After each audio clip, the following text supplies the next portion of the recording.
Right, I want to go into another issue, the whole cancel culture. Well, as some get their way, the state of Victoria may not be around for much longer. Aboriginal activist and former Greens state MP Lydia Thorpe says a new name could and should be considered during treaty talks between the state government and Indigenous groups. Victoria, as you know, was named after Queen Victoria, who ruled the British Empire, including the Australian colonies, until 1901. But Thorpe says, and I quote here, anything that's named after someone who's caused harm or murdered people, then I think we should take their name down. City editor with the Herald Sun, John Masanauskas, has written this story today and he joins me now live from Melbourne. John, run us through this story. It's extraordinary that Victoria could go. Well, the Herald Sun approached Lydia Thorpe. She's one of the sort of prominent Aboriginal activists in Victoria. So we wanted to know what the logical conclusion was of all this movement to, take down statues and erase history. And so we asked her, and she said, well, yes, Victoria changed the name of Victoria, which is named after Queen Victoria, is on the agenda, and it would have to be done through treaty talks with the state government. And the state government of Victoria, the Andrews government, is actually in the process of negotiating a treaty with Aboriginal groups. And I'm just interested to know, would there be any say for the rest of the Victorian voting public, or would it be just the parties to the treaty talks? Well, the way she said it was that it would be parties to the treaty talks, and she did say, well maybe at the end of that process, the name may stay, but it's very likely that there'd be a lot of groups, a lot of people who'd want it changed, from those backgrounds, from Indigenous backgrounds, who think it's, Queen Victoria was an empress. She was Empress of India. She ruled over a great empire, the Great British Empire, and they see themselves as victims in all that process.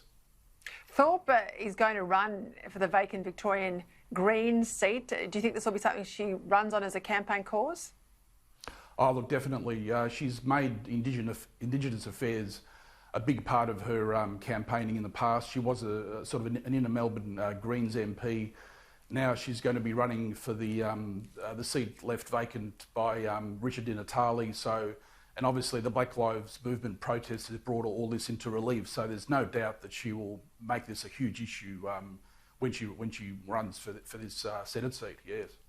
You wonder if it becomes sort of a fashionable thing to want to change everything. We saw Coon Cheese, everyone running out there and claiming that there's an Indigenous connection. In fact, Coon Cheese is named after the American founder, an American from Philadelphia. His name was Edward Coon. We've got a beer company not wanting to be Colonial Brewing anytime soon because they think that's somehow offensive. This is because people don't know their history, surely, and they certainly don't know the English language if we're going to change all of these things. It's absolutely ridiculous. I mean, people don't know the history. They're just sort of clutching at anything that they want to be offended by anything. This colonial brewing thing is ridiculous. Some sort of bottle shop called Black Hearts, of all things, and Sparrows are the ones who are not stocking it anymore. And people have said, well, maybe you should change, your name of Black Hearts. It's just ridiculous. I think what's going to happen is, well, already ordinary Australians are there's going to be a backlash against this, and I don't think it's going to get very far, although you may have some change at sort of local levels, local councils. Next week, Yarra Council, an inner city council in Melbourne, is going to look at putting up signs and public art to do with Black Lives Matter. So you will have things like that. But I think on the broader scheme of things, I think there will be a huge backlash against this because it doesn't have the support of most Australians.